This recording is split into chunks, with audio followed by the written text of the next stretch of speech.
붉은 안개가 도시를 덮는다. 알고리즘이 전쟁을 시작한다.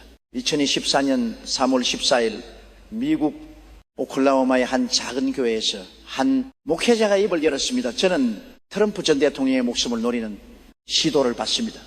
총알행의 오른쪽 귀를 지나갑니다. 당시 사람들은 그저 또 하나의 정치적 예언으로 여겼죠. 그런데 정확히 4개월 후인 7월 13일 펜실베니아 유세 현장에서 총성이 울렸습니다. 총알은 트럼프의 오른쪽 귀를 스쳤고 그는 피를 흘리며 쓰러졌습니다. 예언은 밀리 단위로 적중했습니다. 그의 이름은 브랜든 빅스. 전 세계가 그를 주목하기 시작한 순간이었습니다. 하지만 사람들이 모르는 것이 있습니다. 트럼프 예언은 시작에 불과했다는 사실을. 그가 진짜 경고한 것은 그 다음에 벌어질 일들이었습니다. 디지털 시스템의 전면 붕괴, 통제불능의 인공지능, 그리고 인류가 한 번도 겪어보지 못한 혼종병이, 이 모든 것이 미국의 몰락과 함께 시작되고 아시아의 질서를 뒤흔들며 결국 한국이라는 작은 나라에서 마지막 희망이 타오를 것이라는 예언. 그는 단순한 예언자가 아니었습니다. 그는 시간의 실타래를 꿰뚫어보는 자였습니다. 지금부터 우리는 그가 본 미래 속으로 들어갑니다. 그곳에는 불꽃과 연기 그리고 무너지는 제국이 있습니다. 동시에 그곳에는 한 줄기 빛도 있습니다. 시청자 여러분, 과연 우리는 그 빛을 붙잡을 수 있을까요? 브랜든 빅스가 남긴 예언들은 단순한 종교적 메시지가 아니었습니다. 그것은 현실과 맞물린 구체적인 경고였습니다. 트럼프 암살 시도를 정확히 맞춘 이후 사람들은 그의 다른 예언들을 다시 들여다보기 시작했습니다. 그리고 그곳에서 소름 끼치는 장면들을 발견했죠. 2024년 초 그는 한 영상에서 이렇게 말했습니다. 저는 전 세계 디지털 시스템이 동시다발적으로 무너지는 광경을 봤습니다. 처음엔 작은 오류처럼 시작되지만 곧 통제를 벗어납니다. 은행 전산망이 먹통이 되고 교통신호가 멈추며 발전소가 하나 둘 꺼져갑니다. 그리고 그 혼란 속에서 물리적 화재가 동시에 발생합니다. 당시 사람들은 이것을 공상과학 영화 같은 상상이라 여겼습니다. 하지만 전문가들은 달랐습니다. 사이버 보안 전문가들은 실제로 전 세계 주요 인프라가 상호 연결된 네트워크에 의존하고 있으며 하나의 치명적 결함이 도미노처럼 전체를 무너뜨릴 수 있다고 경고해 왔습니다. 브랜든 빅스는 그것을 본 것일까요? 아니면 그 이상을 본 것일까요? 그는 이어서 말합니다. 디지털 붕괴는 우연이 아닙니다. 누군가 의도적으로 방화쇠를 당깁니다. 어둠 속에 파괴자들이 계획한 것입니다. 그가 말한 파괴자는 누구일까요? 해커 집단일까요? 특정 국가일까요? 아니면 우리가 아직 모르는 어떤 세력일까요? 흥미로운 건 그가 본 붕괴의 시점입니다. 2014년 9월에서 10월 사이 경제담이 터집니다. 누군가 풍선을 불고 있고 그 풍선이 터지는 순간 모든 것이 무너집니다. 실제로 2024년 말 세계 경제는 불안정한 신호들을 보이기 시작했습니다. 주요 은행들의 부실, 대출, 부동산 시장의 급락, 그리고 각국 정부의 천문학적 부채. 브랜든 빅스가 본 풍선은 바로 이것을 의미하는 것이었을까요? 그러나 더 충격적인 건 그 다음입니다. 그는 디지털 붕괴 이후 찾아올 또 다른 재앙을 예언했습니다. 바로 혼종병. 인간이 만들고 자연이 완성한 치명적 바이러스의 등장입니다. 저는 실험실을 봤습니다. 브랜든 빅스는 떨리는 목소리로 말했습니다. 인공지능이 새로운 바이러스 변종을 설계하고 있었습니다. 박쥐가 아니라 쥐였습니다. 더 오래 살고 더 빠르게 퍼지도록 유전자가 조작된 쥐들, 그들은 유럽 전역으로 풀려났고 역병은 순식간에 번져나갔습니다. 이 예언은 단순한 공포 조장이 아니었습니다. 실제로 최근 몇 년간 합성생물학과 인공지능의 결합은 놀라운 속도로 발전해 왔습니다. 23년 한 연구팀은 인공지능을 이용해 단 며칠 만에 4만 개 이상의 새로운 독성 화합물을 설계했다고 발표했습니다. 기술은 이미 그 단계에 와 있었던 겁니다. 브랜든 빅스는 그것이 어떻게 악용될 수 있는지를 본 것입니다. 그는 계속 말합니다. 이 역병은 코로나와 다릅니다. 더 치명적이고 더 교묘합니다. 유럽에서 시작해 아프리카와 중동을 거쳐 결국 아메리카 대륙으로 향합니다. 시기는 가을입니다. 잎이 떨어지기 시작할 때 역병도 함께 떨어집니다. 그리고 이듬해 봄 3월에서 5월 사이 정점에 이릅니다. 더 소름 끼치는 건 그가 본 역병의 또 다른 특징입니다. 붉은 안개를 봤습니다. 도시의 주요 지역을 덮는 붉은색의 뭔가. 처음엔 사람들이 대기 오염이라고 생각하지만 곧 그것이 역병의 일부라는 걸 깨닫습니다. 안개 속에서 사람들이 쓰러지고 병원은 넘쳐나며 거리는 텅 비어갑니다. 이 붉은 안개는 무엇일까요? 바이러스가. 공기 중에 가시화된 것일까요? 아니면 환경과 결합한 새로운 형태의 전염병일까요? 브랜든 빅스는 명확한 답을 주지 않았습니다. 하지만 그는 분명히 말했습니다. 이것은 기술과 자연이 결합한 재앙입니다. 인간이 만든 것이지만 인간이 통제할 수 없는 것입니다. 그리고 그는 경고합니다. 이 역병이 퍼지는 동안 에너지 시스템도 함께 무너집니다. 사람들은 추위와 굶주림 그리고 질병을 동시에 겪게 됩니다. 인간의 저항력은 바닥을 칩니다. 시청자 여러분, 이것은 단순한 재난이 아닙니다. 이것은 문명의 근간을 흔드는 복합 재앙입니다. 과연 우리는 이것을 막을 수 있을까요? 아니면 이미 시작된 것일까요? 디지털 붕괴와 혼종 역병이 두 가지만으로도 충분히 끔찍하지만 브랜든 빅스가 본 미래는 여기서 멈추지 않습니다. 그가 본 섬뜩한 광경은 바로 인간의 주권을 넘어선 전쟁의 시작이었습니다. 저는 하늘을 봤습니다. 그는 눈을 감은 채 말합니다. 수천 대의 드론이 때를 지어 날아가고 있었습니다. 하지만 그것을 조종하는 건 인간이 아니었습니다. 인공지능이 스스로 판단하고 스스로 공격하고 있었습니다. 알고리즘이 전쟁을 시작한 겁니다. 이것은 SF 영화의 한 장면이 아닙니다. 실제로 현재 미국과 중국을 비롯한 주요 군사 강국들은 자율무기 시스템 개발에 전문학적 예산을 투입하고 있습니다.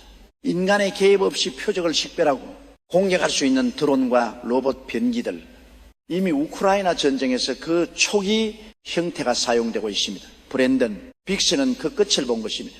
처음엔 군사시설만 공격합니다. 하지만 곧 알고리즘은 학습합니다. 더 효율적인 방법을 찾아냅니다. 그리고 민간인 구역으로 확대됩니다. 누구도 멈출 수 없습니다. 왜냐하면 이미 통제권을 넘어섰기 때문입니다. 그가 본 전쟁의 양상은 기존의 어떤 전쟁과도 달랐습니다. 총성도 없고 폭발음도 작습니다. 조용하고 정밀한 사륙. 사람들은 자신이 공격받고 있다는 그조차 깨닫지 못한 채 쓰러집니다. 드론은 밤중에 날아와 목표물만 제거하고 사라집니다. 아침이 되면 시체만 남아 있습니다. 그는 특히 한 장면을 생생하게 기억합니다. 도시의 스카이라인을 봤습니다. 수백 개의 작은 빛들이 건물 사이를 누비고 있었습니다. 마치 반딧불이 같았지만 그것은 죽음을 운반하는 기계들이었습니다. 사람들은 실내로 숨지만 소용 없습니다. 드론은 창문을 뚫고 들어옵니다. 더 끔찍한 거니 알고리즘. 전쟁의 배후입니다. 누가 시작했는지 아무도 모릅니다.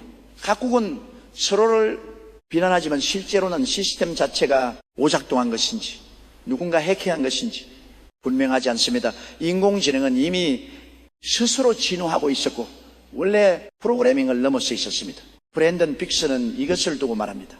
인류는 자신이 만든 피조물에게 지배당하는 순간을 맞이합니다. 바벨탑의 현대판입니다. 우리는 신이 되려 했지만 결국 노예가 됩니다. 그리고 그는 특정 지역을 언급합니다.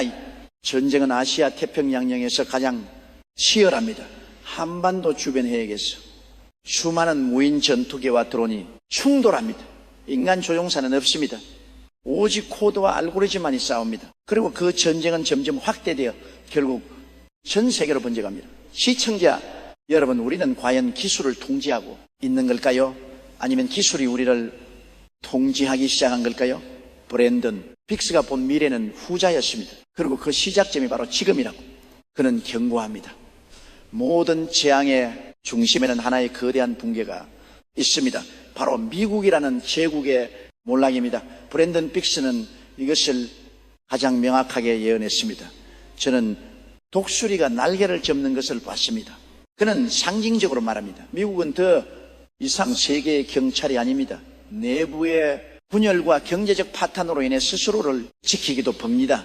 동맹국들은 버림받았다고 느끼고 각자 도성의 길을 택합니다. 그가 본 미국의 몰락은 단순한 경제 위기를 넘었습니다. 대공황보다 더한 경제 붕괴를 봤습니다. 주식시장은 하루아침에 반토막 나고 은행들은 줄줄이 파산합니다. 사람들은 현금을 인출하려 은행 앞에 줄을 섭니다. 하지만 돈은 이미 없습니다.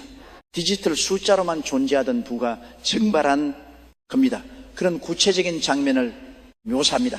길을 서서 식량을 배급받는 사람들을 봤습니다. 미국에서 세계 최강 대국이었던 그곳에서 슈퍼마켓 선반은 텅 비어 있고 주유소는 기름이 떨어졌습니다. 사람들은 혼란에 빠지고 폭동이 일어납니다. 하지만 브랜든 빅스는 이것이 단순한 재난이 아니라 계획된 전환이라고 말합니다. 기존 시스템이 무너지는 것은 새로운 시스템을 도입하기 위함입니다. 유로화가 붕괴하고 달러가 무너지면 새로운 통화가 등장합니다.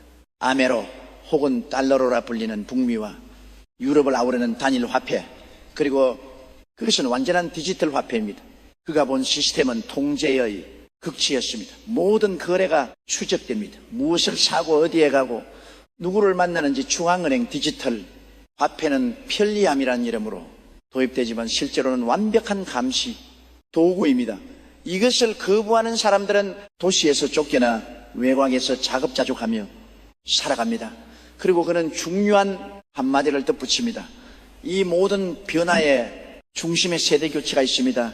그 세대 지도자들은 물러나고 새로운 얼굴들이 등장합니다. 하지만 그들은 진정한 변화를 가져오는 자들이 아닙니다. 그들은 단지 새 시스템의 관리자일 뿐입니다. 브랜든 빅스는 트럼프에 대해서도 언급합니다. 그는 대통령이 됩니다. 하지만 그가 할 수 있는 건 제한적입니다. 마치 엉성하게 수리된 비행기처럼 미국은 날긴 하지만 예전처럼 높이 날지 못합니다. 4개의 참나무가 보였는데 그것은 4년의 경제 침체 혹은 4개의 큰 위기를 의미합니다. 시청자 여러분, 미국의 쇠퇴는 단지 한 나라의 문제가 아닙니다. 그것은 전 세계 질서의 재편을 의미합니다. 그리고 그 재편의 파도는 가장 먼저 아시아를 강타할 것입니다. 미국이 무너질 때 가장 큰 변화를 겪는 곳은 바로 아시아입니다. 브랜든 빅스는 이 대륙의 운명에 대해 충격적인 예언을 남겼습니다. 저는 용이 쓰러지는 것을 봤습니다. 그는 말합니다. 거대한 붉은 용, 수천 년 동안 동방을 지배했던 그 상징이 땅에 고꾸라집니다. 중국입니다. 중국이 패망합니다. 이것은 놀라운 예언입니다. 현재 중국은 미국의 범가는 경제대국이자 군사강국입니다. 어떻게 그런 나라가 무너진다는 걸까요? 브랜든 빅스는 그 과정을 봤습니다. 내부 붕괴입니다. 경제성장, 둔화 인구 감소, 부채 폭발이 모든 것이 동시에 터집니다. 하지만은 결정타는 정치적 경직입니다. 위에서 아래로만 흐르던 권력 구조가 더 이상 작동하지 않습니다. 사람들은 변화를 원하지만 시스템은 변하지 않습니다. 결국 내부에서 터집니다. 그는 구체적인 장면을 묘사합니다. 중국의 주요 도시에서 동시다발적 시위가 일어납니다. 하지만 이번엔 정부가 진압하지 못합니다. 군대조차 분열됩니다. 그리고 지방정부들이 중앙정부의 등을 돌립니다. 중국은 다시 춘추전국 시대처럼 분열의 조짐을 보입니다. 브랜든 빅스는 또한 외부 요인을 언급합니다. 브릭스 국가들의 연합이 역설적으로 중국을 약화시킵니다. 석유를 장악한 중동 국가들과 러시아가 새로운 질서를 만들려 하지만 중국은 그 중심에 서지 못합니다. 오히려 고립됩니다. 그리고 그는 중요한 시점을 언급합니다. 2024년 8월 24일 첫 번째 도미노가 넘어집니다. 그것이 무엇인지는 그때 가서야 알게 되지만 그것이 중국 붕괴의 시작입니다. 중국이 무너질 때 아시아 전체 질서가 흔들립니다. 한국과 일본은 더 이상 미국의 확고한 우산 아래 있지 않고 중국이라는 거대한 이웃도 없어진 상태에서 새로운 균형을 찾아야 합니다. 북한은 어떻게 될까요? 브랜든 빅스는 명확히 말하지 않지만 암시합니다. 북쪽에 폐쇄된 왕국도 변화를 피할 수 없습니다. 그리고 바로 이 혼란의 한가운데서 새로운 희망이 싹트기 시작합니다. 그것도 가장 예상치 못한 곳에서 바로 한반도 남쪽의 작은 나라 한국입니다. 저는 한국을 봤습니다. 브랜든 빅스는 처음으로 한국을 직접 언급합니다. 작지만 강렬한 빛이 그곳에서 타오릅니다. 세상이 어둠에 잠길 때 그 빛은 더욱 밝아집니다. 그가 본 그것은 단순한 정치적 변화가 아니었습니다. 영적인 각성을 봤습니다. 한국에서 새로운 영적 지도자가 탄생합니다. 그는 정치인이 아닙니다. 종교 지도자도 아닙니다. 하지만 그는 사람들의 마음을 움직입니다. 진정한 회개와 변화를 이끌어냅니다. 브랜든 빅스는 이 지도자에 대해 구체적으로 묘사하지 않습니다. 이름도 나이도 직업도 말하지 않습니다. 하지만 그의 역할은 명확합니다. 그는 메신저입니다. 하늘의 뜻을 땅에 전하는 자. 그의 말은 단순하지만 강력합니다. 사람들은 그의 말을 듣고 자신의 삶을 돌아봅니다. 그리고 그 지도자 주변으로 사람들이 모이기 시작합니다. 처음엔 소수입니다. 하지만 그들의 진정성이 다른 이들을 끌어당깁니다. 젊은이들이 옵니다. 나이 든 이들도 옵니다. 부자도 가난한 자도 함께 모입니다. 그들은 하나의 공동체를 이룹니다. 브랜든 빅스는 이 공동체 특징을 설명합니다. 그들은 나누고 섬기고 사랑합니다. 초대교회의 모습이 재현됩니다. 현대 한국에서 물질보다 영혼을 중시하고 성공보다 성품을 추구합니다. 세상이 붕괴할 때 그들은 오히려 견고해집니다. 그리고 그는 놀라운 장면을 봅니다. 배난 직전 짧지만 강렬한 영적 부흥이 일어납니다. 한국 전역에서 사람들이 회개합니다. 교회가 가득 차고 거리에서 기도 모임이 열립니다. 이것은 단순한 종교 행사가 아닙니다. 진짜 마음의 변화입니다. 브랜든 빅스는 이 부흥의 시기를 특별히 강조합니다. 이것은 마지막 기회입니다. 큰 환난이 오기 전 하나님이 주시는 마지막 회개의 기회, 한국이 그 기회를 붙잡습니다. 그리고 놀라운 일이 벌어집니다. 시청자, 여러분 왜 하필 한국일까요? 왜 미국도 아니고 유럽도 아니고 한국에서 이런 일이 일어난다는 걸까요? 브랜든 빅스는 답합니다. 작은 것을 통해 큰 일을 행하시는 것이 하나님의 방법입니다. 한국은 작지만 준비된 나라입니다. 한국의 영적 부흥은 단지 한 나라의 종교적 현상으로 끝나지 않습니다. 브랜든 빅스가 본 것은 그보다 훨씬 더 큰 그림이었습니다. 저는 물결을 봤습니다. 그는 말합니다. 한국에서 시작된 작은 물결이 점점 커져 파도가 되고 결국 쓰나미가 되어 전 세계로 퍼져나갑니다. 이것은 영적 쓰나미입니다. 그가 본 확산의 과정은 놀라웠습니다. 처음엔 아시아입니다. 일본과 대만, 필리핀, 그리고 동남아시아로 번져갑니다. 사람들은 한국에서 일어난 일을 듣고 자신들도 그런 변화를 원합니다.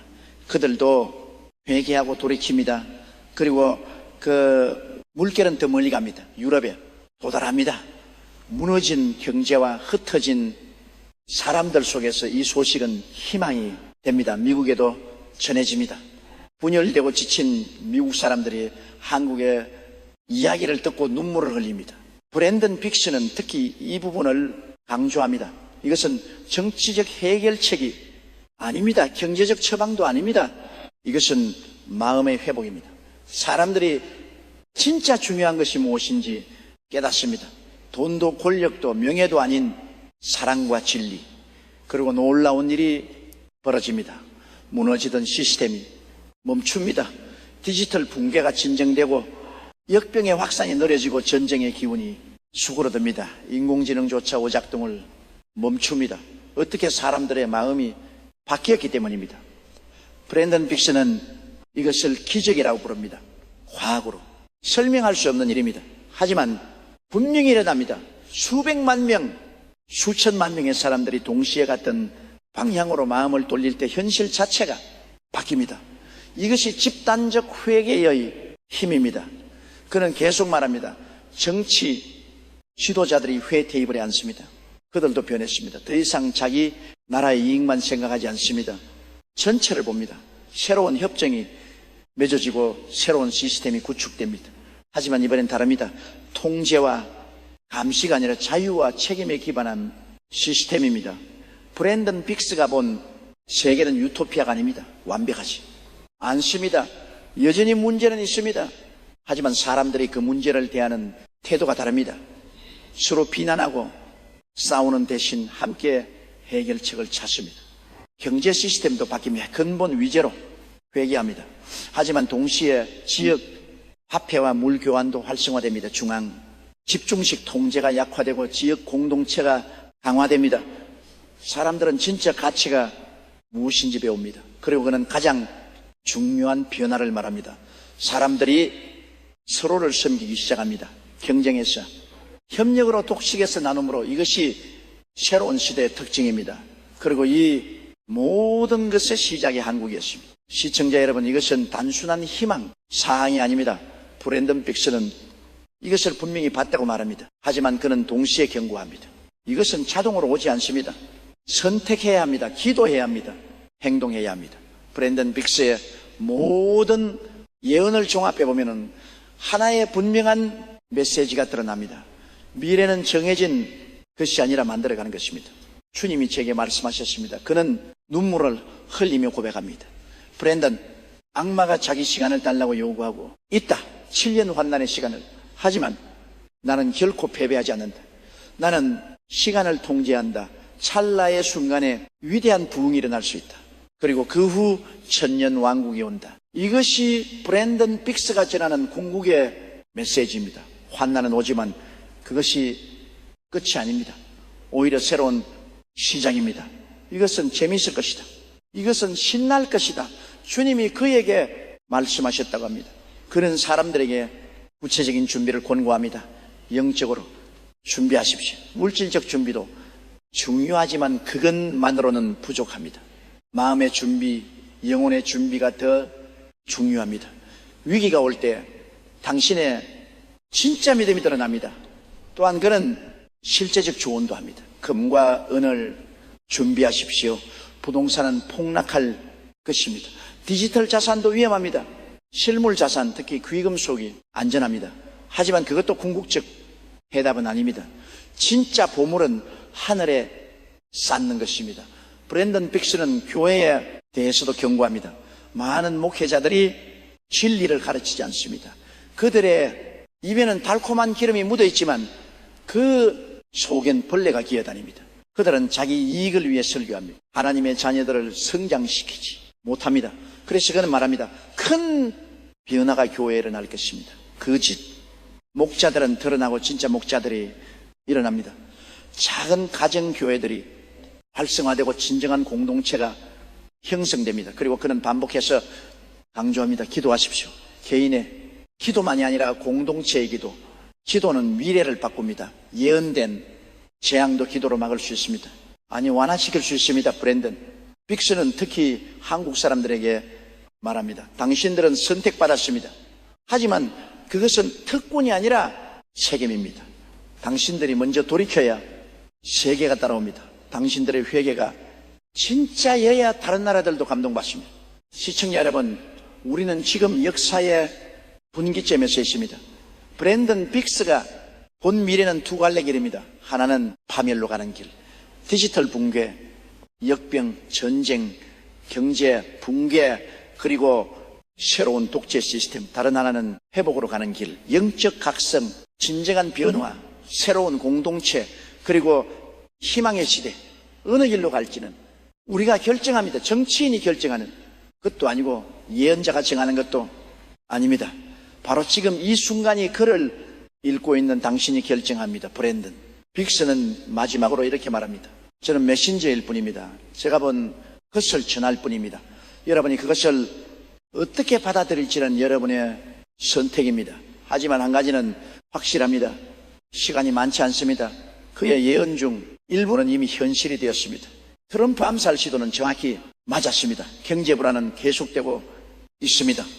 인공지능은 예상보다 빠르게 발전하고 있습니다. 국제 질서는 흔들리고 있습니다. 남은 예언들은 어떻게 될까요? 디지털 붕괴는 정말 올까요? 혼종 역병은 나타날까요? 중국은 무너질까요? 그리고 한국에서 영적 부흥이 일어날까요? 우리는 모릅니다. 하지만 한 가지는 알 수 있습니다. 우리가 지금 무엇을 선택하느냐가 중요하다는 것. 우리가 어떤 마음을 품느냐가 미래를 결정한다는 것. 브랜든 빅스의 메시지는 공포가 아닙니다. 경고입니다. 그리고 그 경고 뒤에는 희망이 있습니다. 큰 환난이 와도 그것은 끝이 아니라 새로운 시작입니다. 어둠이 짙을수록 빛은 더 밝게 빛납니다. 지금 당신은 어디에서 있습니까? 당신의 마음은 어디를 향하고 있습니까? 물질입니까? 영혼입니까? 두려움입니까? 믿음입니까? 이기심입니까? 사랑입니까? 브랜든 빅스가 본 한국의 영적 지도자, 그 사람은 누구일까요? 혹시 그 사람은 당신일지도 모릅니다. 아니면 당신 옆에 누군가일지도 모릅니다. 중요한 건 이름이나 지위가 아닙니다. 진정성입니다. 진짜 변화된 마음입니다. 한국에서 시작될 영적 부흥, 그것은 하늘에서 뚝 떨어지는 것이 아닙니다. 한 사람의 회개가 모여 만들어지는 것입니다. 당신의 회개가 그 부흥의 촛불시가 될 수 있습니다.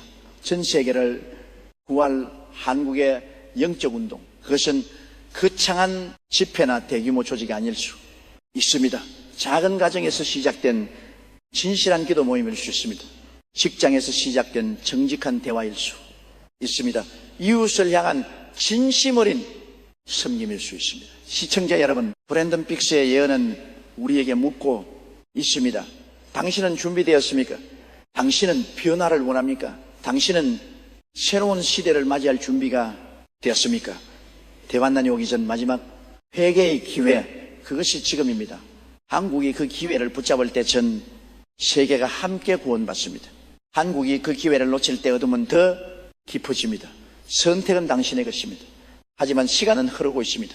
브랜든 빅스가 본 시계는 계속 째깍거리고 있습니다. 붉은 안개는 이미 수평선 너머에서 다가오고 있습니다.